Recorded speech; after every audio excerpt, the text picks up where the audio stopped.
So we are back. Hello, Dmytro.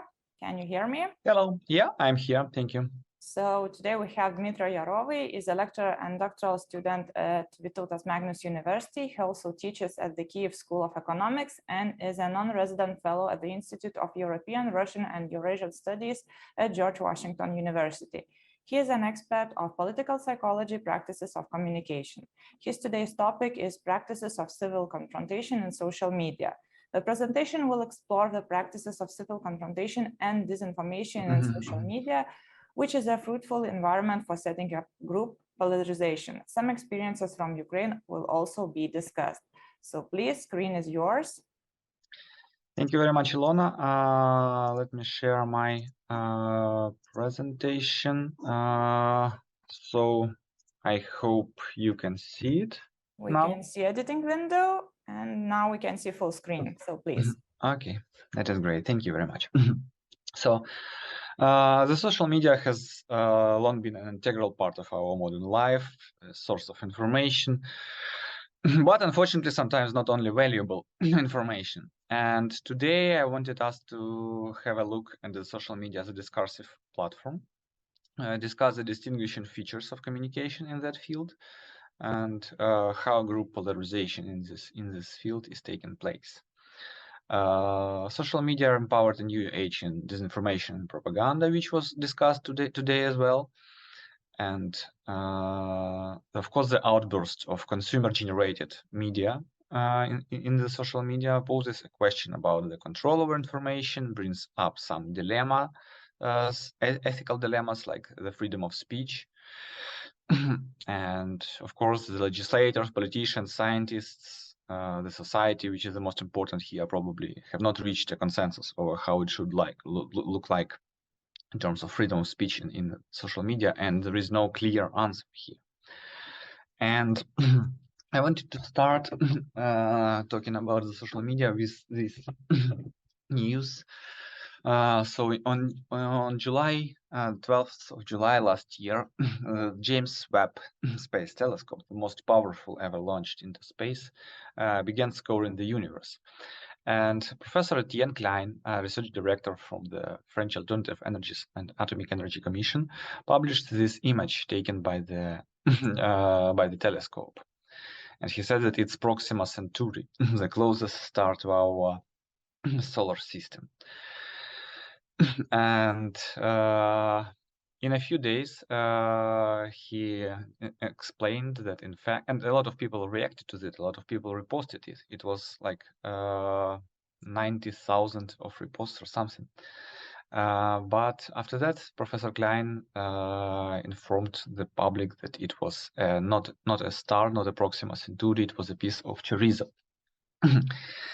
He described this tweet as a form of amusement and urged the followers to be wary of the arguments from any authority and to be ready to challenge any authority.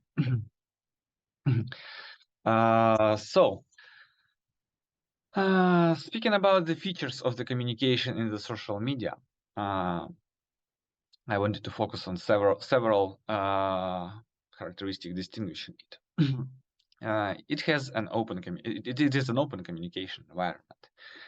In traditional communication settings, people are often restricted by their social identity or by their status in society. However, in social media, everyone can create any online identity that may not necessarily reflect their real life and identity and be anyone you can. In contrast to traditional communication methods as well, such as face-to-face conversation, like phone calls, social media communication is not limited by time. And people can return to discussions later with new arguments and with new ideas.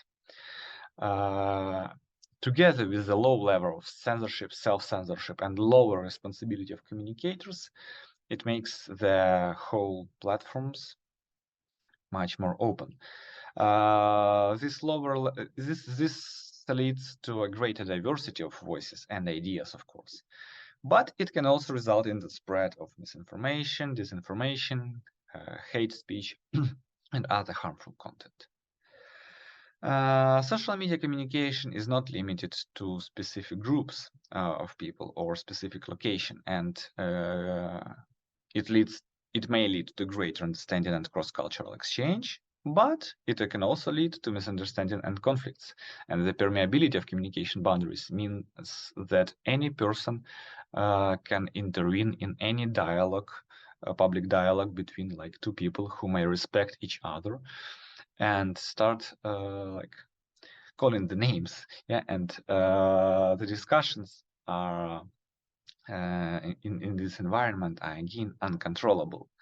Once a discussion starts, it can quickly spiral out of control. It leads to heated debates and arguments that may be difficult to resolve.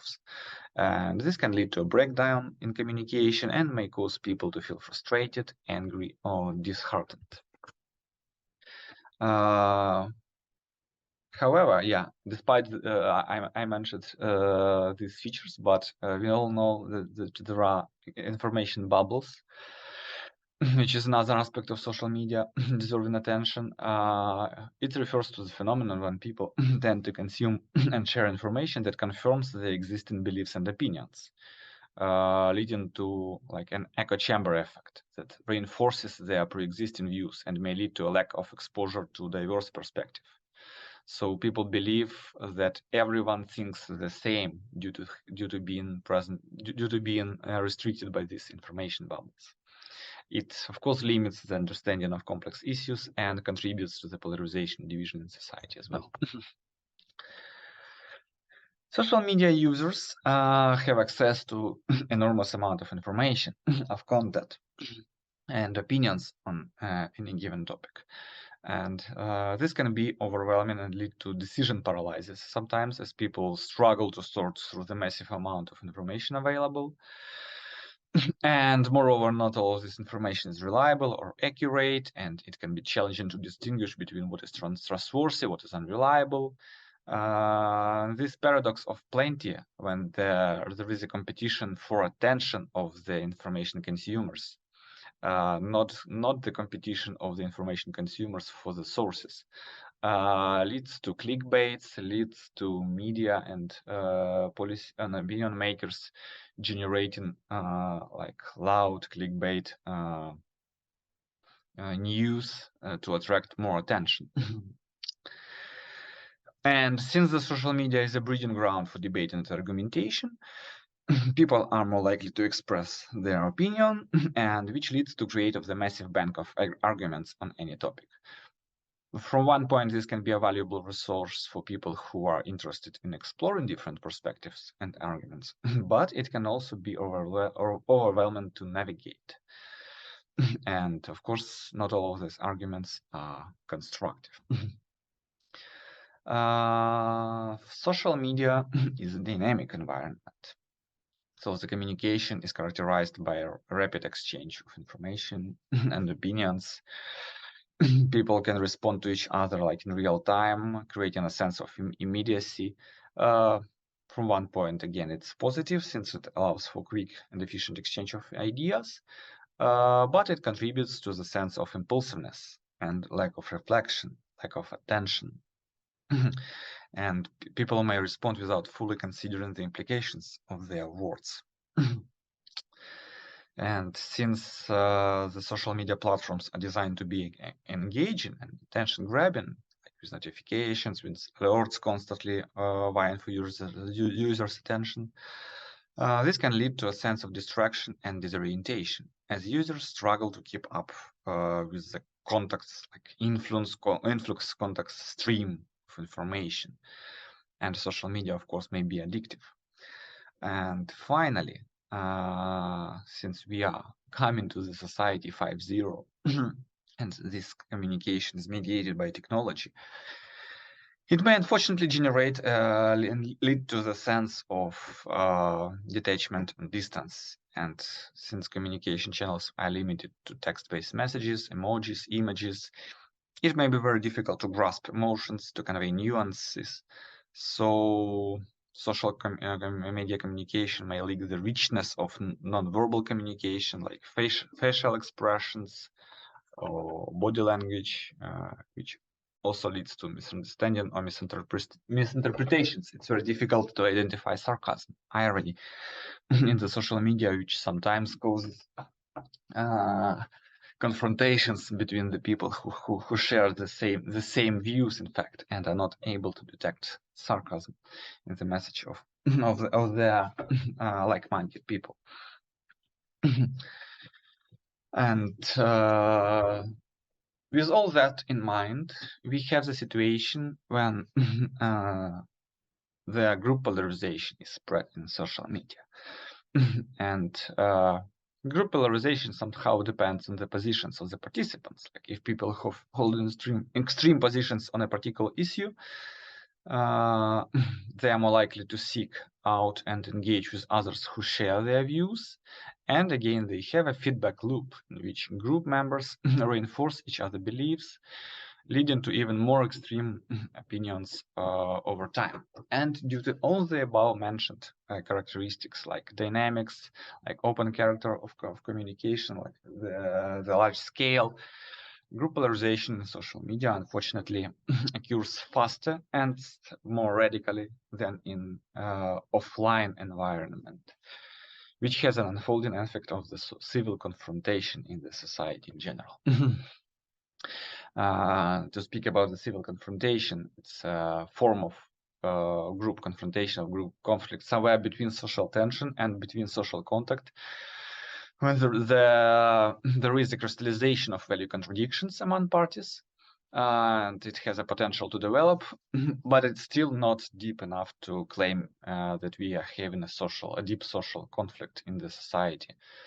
And the social confrontation is reproduced through some psychological practices, like methods, activities established in the community, which allow individuals to engage in interactions to affect his or her own state, to affect processes and properties. So to speak about some of the psychological practices reproduced and existing in social media, the segregation of the community members is a weakening of the society's ability to unite and mobilize due to the strengthening of internal contradictions between its members, which in this case is manifested on a profane level, like on a grassroots level, regular people. This contributes to the polarization of society and lacks and a lack of exposure to diverse perspectives. On the case of the big war in Ukraine now, there are tensions between those who stay in the country and there are those between those who left, between those who are in the rear and those who are in the front line. And of course, all these tensions are artificially exaggerated and artificially fanned by Russian propaganda and Russian disinformation machine, because they are absolutely interested in Ukrainian society losing the sense of unity it had, and people fighting each other in the same country, on the same side. Practice of activation of the gray zone is about bringing some topic in the discursive field, which is not widely discussed, but can trigger the processes of thinking and hesitation in persons without clear positions, or bringing the discursive field, bringing the topic, which causes change of attitude of people on the grassroots. Its goal is to promote the spread of the certain perception of discourse, may it be positive perception on some discourse when we are drawing attention to it, like it happened with the decommunization and derussification before the big war started, when some Ukrainian politicians started claiming that Russian counterculture, which is not official culture, like representatives of Russian opposition who were like writing their books, their TV shows, their movies, and everything which is not official, in line with official Russian propaganda, that it is still dangerous for Ukraine and it still has some imperial narratives. For lots of people, especially Russian-speaking people in Ukraine, this was it was a challenge to accept that, and that's why politicians and some activists tried to bring that on the focus. It happened again before the 24th February 2022, because since after the big war started, everything changed a lot. It may also be represented as a reaction initiation when, for instance, people are explaining to the grassroots why corruption is bad, and leading to people unifying around certain ideas. Of course, this activation of gray zone has a side effect of the mobilization of opponent, which may be represented as a voting protest. Or as other types of protests, when there are some people with principal position which do not agree with their discourse which is reproduced. And defining the boundaries of what is permitted is when manipulative actors using rhetorics or actions to redefine what is considered acceptable behavior or speech, sometimes with the goal of checking the society's attitude to violence and establish tolerance for it. It's about opponent dehumanization, or it's about making the enemy look bad. For instance, when the really pro-Russian bots, but under Ukrainian flags, like we have false flag operations when they are writing about some calling for atrocities towards Russian captives or towards families of Russian soldiers, which is not acceptable, of course. But it makes Ukrainians look bad, and it discredits the discourse. And speaking about the discrediting of the discourse, again, some actors in social media are using the techniques. It may be ad hominem attacks, or misrepresenting the viewpoints of their opponents. It can be efficiently used for delegitimization of the protest discourse. For instance, in this case, the goal is to reduce the likelihood of the protest. We are showing the protesters as marginals, as somebody who is not supported against the very constructive representatives of the political elite. It happened in 2016, 2017 in Ukraine, and there were strong protests of some marginal Ukrainian politicians, including Mikhail Saakashvili at that time, against President Poroshenko, and the government let those people speak for themselves. And since there were a lot of marginal politicians and representatives in this group, the protest was not widely supported in Ukraine. And constructing the culprit, is a mechanism which involves demonizing a particular group or individual, blaming them for the failures, for the shortcomings, is to find a universal convenient group or person to blame for the problems. Again, the discourse reproduced in Ukrainian social media sector now by pro-Russian bots is why the members of parliaments, why the president are not at war, why they are not fighting the wars themselves. And of course, there are some people who really think that instead of passing the laws, the MPs should be at war. But it's also a very convenient position for Russian propaganda. There is a side effect in this practice, like creating a lightning road, when some politician creates in order to avoid a negative public opinion, finds some representatives who is blamed for everything. And speak about the effects which are produced by these practices. I do not have much time, as I see, so I will stop on two of them.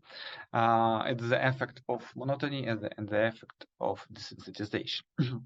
So monotony in communication arises when the same discourses are repeated over and over again, without adding significant value for the audience. This leads communicators to lose their motivation for action, for self-positioning, and it may be used to divert the attention of people from really really important events, like by filling in the discursive field with the white noise. Maybe used again to reduce the protest potential, as in case of discrediting the discourse practice I mentioned before.